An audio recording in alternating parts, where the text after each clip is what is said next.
And welcome back to another week on the Catholic Toolbox, the art of practical Catholicism. I'm your host and founder, George Manassa, here on 1701 AM, the Voice of Charity radio network, and also live here on CRADIO, which is Parousia Media's online radio this week, especially from the studio.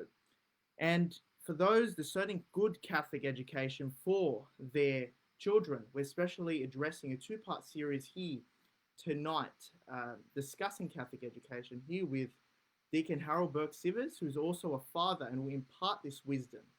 So welcome aboard, Deacon Harold, tonight. It's great to be with you again, George. Thank you for having me. Deacon. It's great to have you here, especially from the United States of America. I know it's a crazy time for you guys with the election leading up.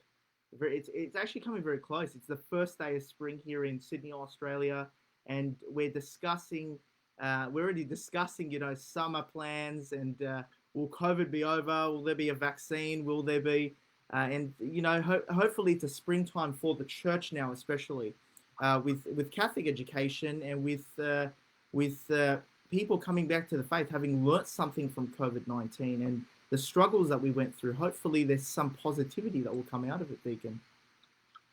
Yeah, I definitely think so. This has been a challenging time for so many people, for parents, for children. It's about the model of education. Many students, including my own here in the States, my oldest daughter went back to college, but my other college student and my high school students are all doing classes online. And so, it's a tremendous challenge. In addition to the other challenges that we're going to talk about to Catholic education, now you have the COVID-19 restrictions and all the changes that had to happen there. And it very is a challenging time. But I think it's also an incredible opportunity.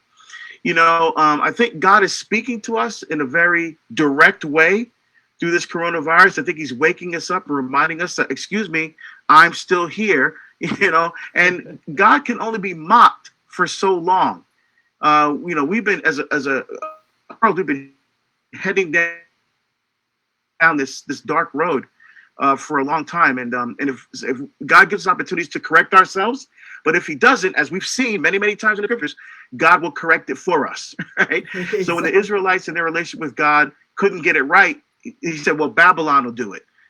So I think it's a little bit of a course correction for us. And so I hope we this opportunity, not to be afraid and live in fear, but an opportunity to love more deeply and fall in love with Christ and with our faith more deeply during this time. Exactly, definitely, Deacon. And during this time for parents, especially and those in discerning Catholic education as prospective parents, let's say myself, how we can better understand and appreciate Catholic education, especially in the schooling system, and then find practical ways where we can discern correctly. What's the way?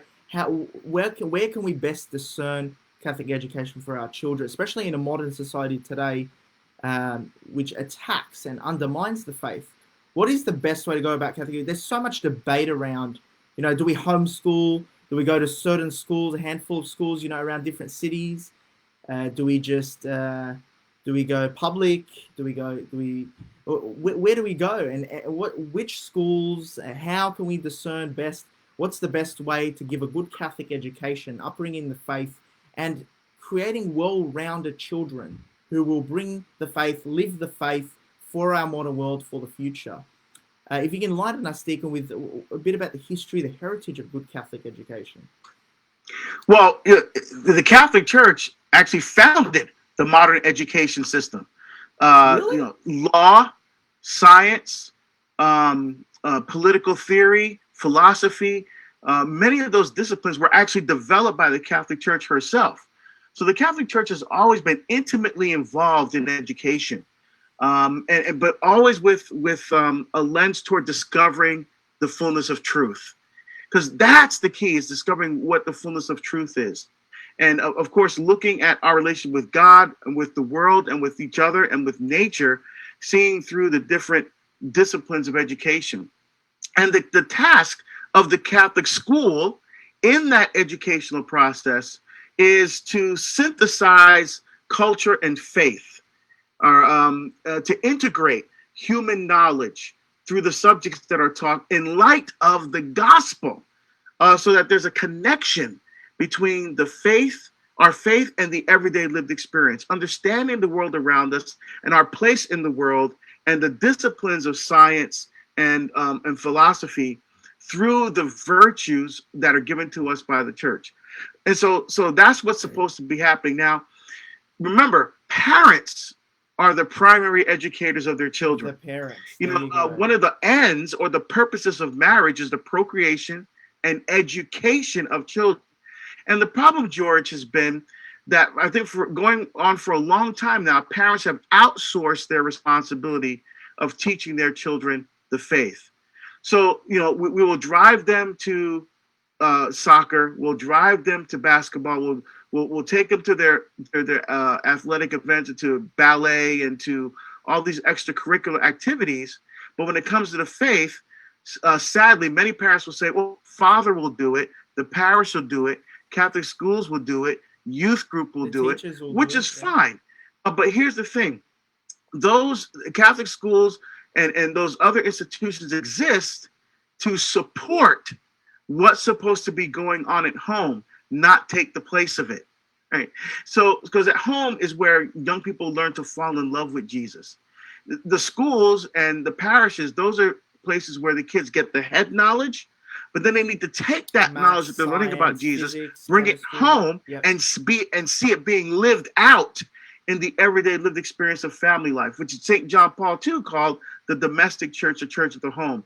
That's where the education is supposed to take place. So it's up to the parents to decide how they deliver that Catholic education. And you said it, some of the vehicles there, George. You said there's homeschooling, there's Catholic schools, and for sometimes for financial reasons, people send their kids to public school, but then they'll go to the parish for the Catholic education piece.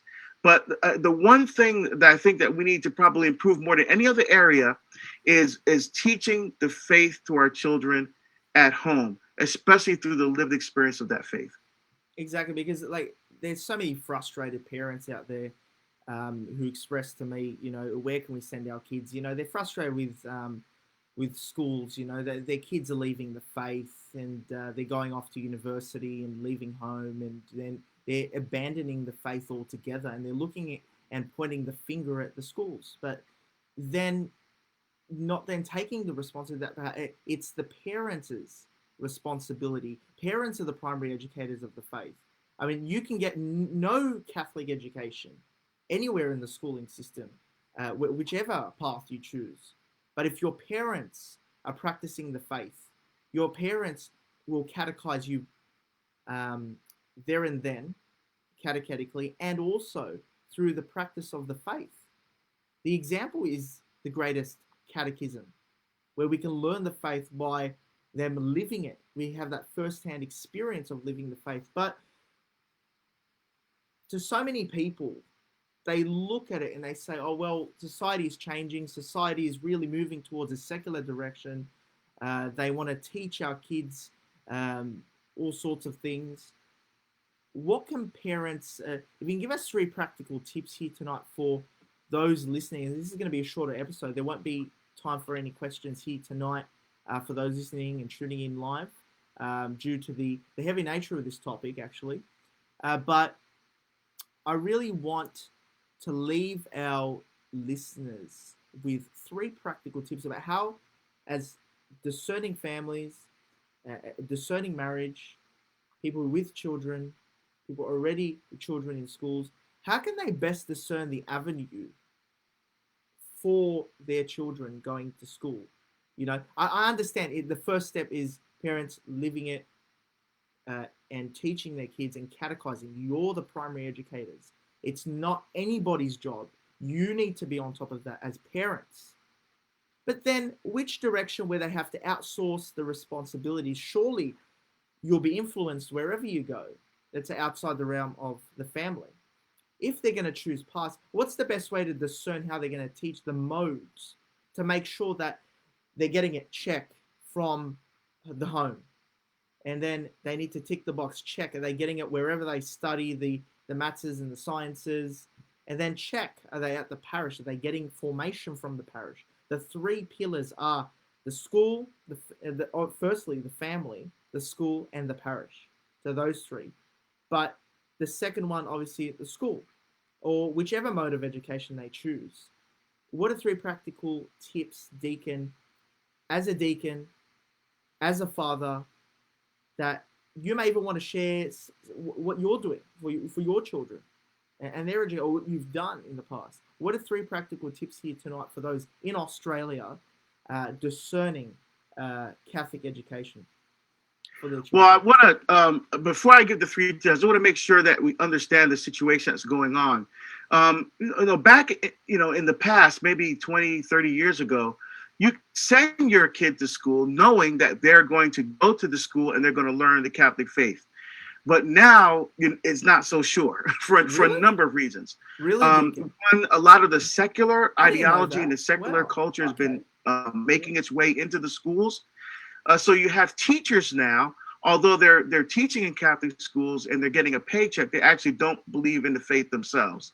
Really? And so I didn't know that at all. And they're passing that on to onto the children. And so even though they're going to Catholic school, it's not soaked in the Catholic ethos, if you will.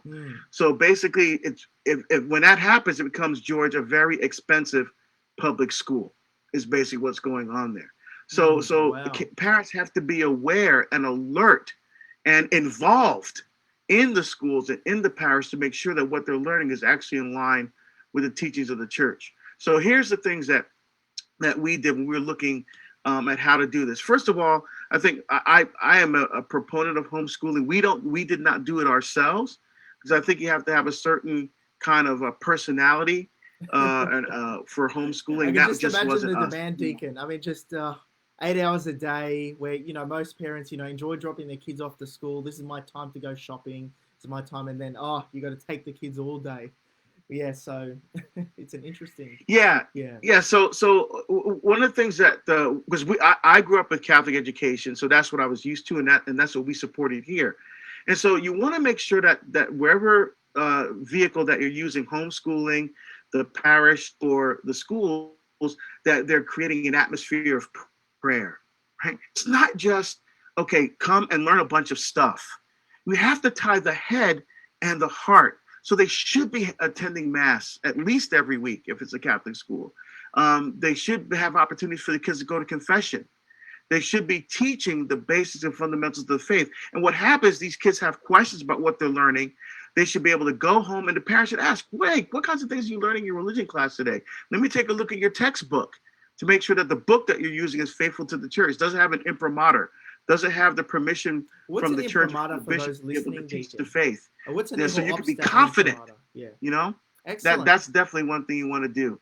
Another thing I think practically you want to do is affirm to take the things that they're learning at school and find practical ways to live them out at home. So, for example, one of the things that we did was that we would read the gospel for the coming Sunday at our dinner table sometime during that week, and then we'd have a discussion about it.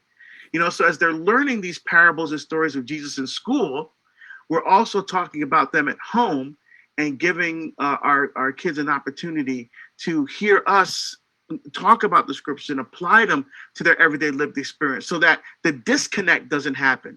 Because when they leave and go to college, and let's just face it, a lot of these schools are indoctrination centers now for moral relativism, for atheists and agnostics, and that's what these schools are now. Put your hand up, and so you have to make sure that we're counteracting that. Exactly, yeah, because a bell rings. I mean, you have to put your hand up. It's sort of like you can't question what the teacher says. I actually enjoyed school because I had a great experience because I actually thought outside the box a lot of the time.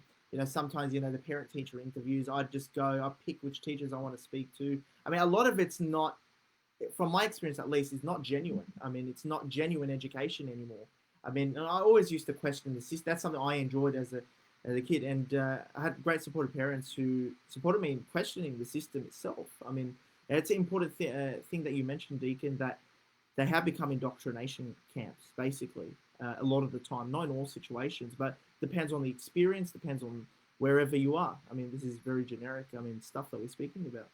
But that's very And important. yeah, a couple other important things, George. One, we have to make sure that these schools are teaching our young people how to think, because a lot of schools are teaching our children what to think and not how to think logically, critically, analytically. And so what happens is there's an issue that comes up that's that's in our culture today, that's contentious, that's emotional, and instead of being able to, okay, let's just stop, let's get rid of the emotion, let's think through this issue, let's look at it objectively from both sides, and let's work our way to determining what is true and good and beautiful. That's Instead of that, they're just being taught what to think. And so we want to Exactly. make This sure is that right. we're Yeah. immersing our kids in a system where they're, again, learning to be logical, analytical, independent thinkers, and not just being, again, drawn into a way of thinking that's going to lead them down a path of separating themselves from the life of the church. And then finally, I said the third thing would be virtues. Make sure that they're learning virtuous living in the schools. And the analogy I like to use is often with music, right? So if you hear a musician who's proficient in their instrument, a virtuoso guitar player, a violin player, a piano player, they spend hours and hours and hours practicing over the course of their life. They sacrificed even some good things, spending time with their friends, watching television, so that they could be masters of their craft. And the same thing should happen spiritually. Catholic education needs to be soaked in the virtue, so that so as they're learning the faith, they're also practicing the faith. They're actually living the faith virtuously, because they're building up that spiritual muscle memory that they're going to take forward in their life, so that so just like a piano player practices, they become proficient. We become proficient in our faith when we actually practice and live out our faith. And Catholic education should be helping to facilitate that process. Exactly. I mean, and it's often debated with the best methods and what's the most people debate traditional methods that kids never really went to a school from nine from well, when is it, 8:30 to 3 o'clock in the afternoon. It was really the parents teaching them, and they went to school part-time, really. And so therefore homeschooling is the best method. And there's I mean, after church on Sundays, I always get into conversations with people who have families, and they always bring it up. You're going to homeschool your kids. We're going to go to certain schools around Sydney that have good reputations of being prominent. Do we go to public schools? Do we go to other schools? Do we go to whichever school? But what do you think about the debate between homeschooling and the mainstream schooling, Deacon, for those listening? Well, there doesn't have to be a controversy. Both of them are legitimate ways to educate your children. But again, it has to be a decision that parents make together. Okay, what's the best for our family and what's the best for our situation? Because homeschooling, it means that one parent's going to have to stay at home. Exactly. And we live in a culture, sadly, where just because of the economics, sometimes both parents have to work. That's just a reality for a lot of people. I know parents that one parent would want to stay home, but sometimes both have to work, and so homeschooling doesn't work for them. But if you're able to do it, I think that's a very legitimate option. I think, sadly, there's been some misnomers and some stereotypes that have been attributed to homeschooling that I don't think is fair. For example, well, the children won't be well-rounded. They won't be socially adjusted. Wow. They don't know how to interact with people. That's ridiculous. Some of the most intelligent young people. I mean, homeschooling kids, you know what I notice about them? For example, when I go and meet a young person today, like at a conference or something, and I walk up and I go to shake their hand, the kids that, are in the school system, sometimes, they won't look you in the eye, and they have their head down, and they'll like weakly shake your hand. Whereas a homeschooling kid will look you in the eye and stick and give you a firm handshake, and they're confident, and I see a lot of the category, and they're crazy smart too. Exactly. I know a homeschooling kid that was 17 years old, finished college, uni at 19, and then went on to get a doctoral degree, which they finished at 22. So by the age that most young people are graduating from uni, this person has their PhD already. I mean, You see, know, the I mean, way so I look at it, so there's some great advantages to homeschooling. So people yeah. should not be afraid or be stigmatized because they're homeschoolers. I mean, you can And the same actually, thing, if you make a yeah. decision to send your children to Catholic school, you better make sure as a parent you are involved in that So school, that you are practical tool involved in number your one, that children's you're on lives top. as they're going to school. Exactly. So So that's really important. practical tip number one is obviously be on top. If you're sending him to a mainstream school, wherever it is, you need to be on top. You need to know what they're being taught, who are the teachers, who's the principal. You need to be asking these questions. You need to be micromanaging the teacher. You know, it's you are the principal person in charge of the education of these children, and you need, if you're outsourcing elements, you're the primary educator, but if you're outsourcing elements, which is going to a school to teach the math, science, yeah, and of course some of the faith, because not all of it's going to be taught there. The mainstream education of the faith comes from you. You need to be on top of it and managing it. And it's important that you mentioned, Deacon, about homeschooling. Some of the most intelligent people I've met have been homeschooled. You know why? Because they weren't used to this 9 to 5, or sorry, 8 to 3 routine of bells, you know, ringing, being told by someone who's not from your family, a foreign person, what to believe, what to think, what we do in society. There's nothing wrong with that. But I mean, it's just amazing that someone can graduate at 19 years old and have a PhD by 22 by bypassing the mainstream way of doing things. I mean, it's so innovative. I mean, I actually thought about that myself, that, you know, I got sick of school in 10th grade, that you call it in the United States, that's year 10 here, that I just took up back then at Catholic Adult Education Center a course, 2 courses. I got sick of it. I was just like, I'm not going to study some subjects. I'm just going to go here and study some theology. I want to start learning the faith, you know. So I was the youngest person there in the Catholic Adult Education Center here in Sydney, learning my faith, doing that. I wanted to even take a day off school to do it, you know, because I saw that, you know, I was trying to be innovative with what do I need, what don't I need, you know, what's going to help me for my future in my faith. And it'd be amazing to look at alternative ways, how, you know, sometimes your kids can get ahead by employing homeschooling if it works in your situation. And I want to discuss.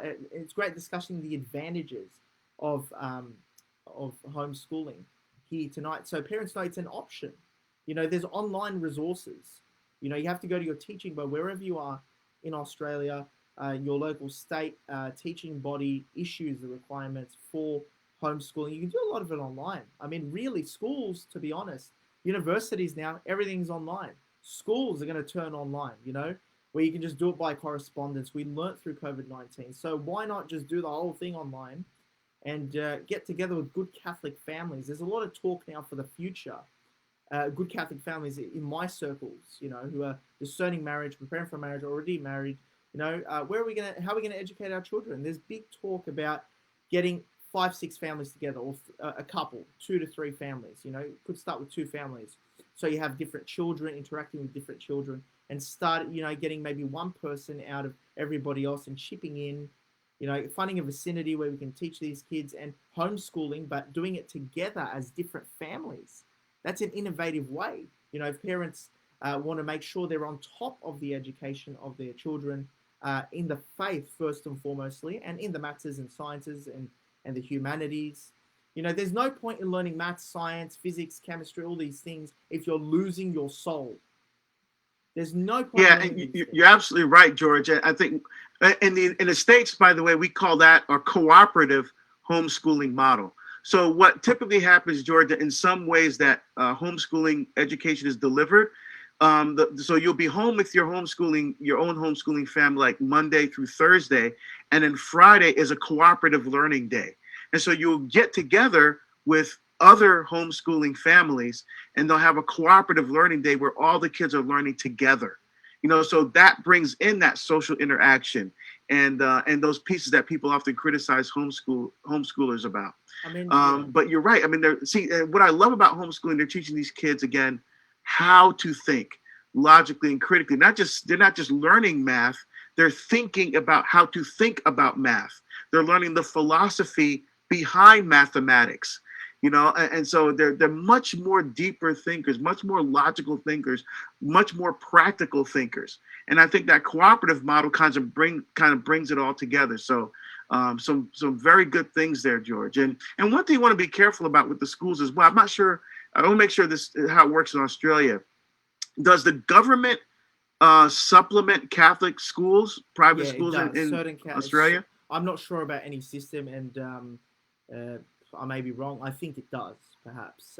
They do, because I know, for example, in Canada, that's the case where the Catholic schools are funded by the government. So you got to be careful, because when that happens, if the government says you need to teach this, we're giving you money. Because we see that happening in Canada and a few other countries, by the way, too, in Europe, where this is the case. So the Catholic schools are being forced to teach things that aren't part of the Catholic faith, or there's tension there, because it has to do with the money. So I think, personally, I think that Catholic schools shouldn't take any money from the government at all.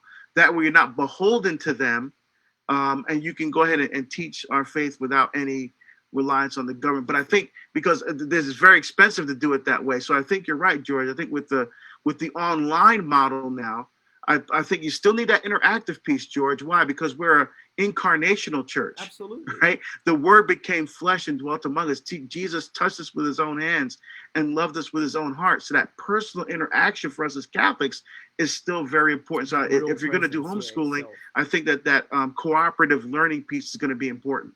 Absolutely. And what's actually amazing is, and I want to point this out because I do a lot of research on Jewish education, and I look at their models of education. It's quite a little bit different. It's probably not correct on all schools of thought in Judaism, but they often, and correct me if I'm wrong, and I could be wrong, and anybody Jewish here can email me at thecatholictoolbox@gmail.com and correct me, but they seem to really place an emphasis on critical thinking. I mean, the tradition in Judaism is that they want to be arguing all the time. They teach you how to think. They tell you to question things, ask questions, think, get your brain working. Don't just accept this answer as gospel. The television tells you something, a teacher in the classroom tells you something. We can't just nod and say yes and then wait to put our hands up. Question things, use your brain. Don't assume everything is right just because someone poses to be credible. And I'm not saying that they're not, but even question what I'm saying, question what Deacon is saying. We need to start thinking like that again. And it's very important to state that. And I think it's very important that, families do band together, regardless. If you're going to go sending your kids to a school, or if you're going to actually hire a facility, and bring 3-4 families together, and let's hire a teacher, and we all just chip in, and or teach our kids ourselves, or teach several families in the same classroom. These are great innovative ideas. Have discussions, pair together with good Catholics. There's plenty of them. We're all banding together. We're all cooperating together as good Catholics, a lot of us in different parishes, and people are asking questions, what are alternative ways to teach? And how can we better be involved in the schools, wherever they are, which schools?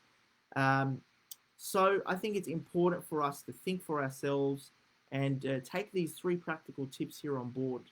Deacon, you've really enlightened us here tonight with what you've told us here.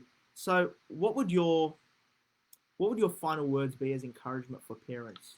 They're seeing in society waves of modernism through society. What's a way, and what's some words that we can be encouraged by? I think one of the things that parents need to do, in addition to all the wonderful things that we both talked about tonight, I think the bottom line is that they need to be themselves engaged and invested and involved in the educational process. So if they're going to drop their kids off, for example, for some educational program at the parish, don't just go off and, get a drink somewhere, or, I got to go back. I got to be back in an hour and a half to pick my kid up. Maybe the parish should provide an opportunity for the adults to be learning as well.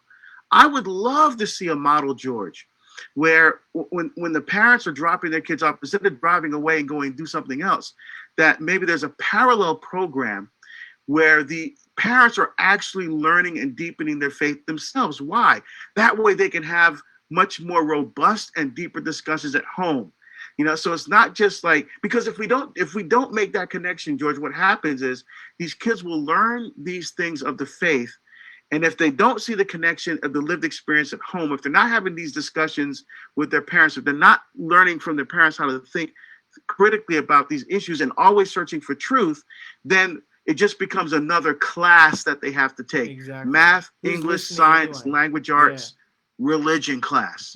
And that's definitely not where we want to be as a church and as parents, as we look to the future and want to make sure that our kids are well-rounded, that we're taking a holistic approach, and that we're praying as we're learning, because the law of prayer, right, is a law of belief, right? Exactly. So thank you very much. lex orandi, lex credendi. The law of prayer is the law of belief. So how we pray also speaks to what we believe.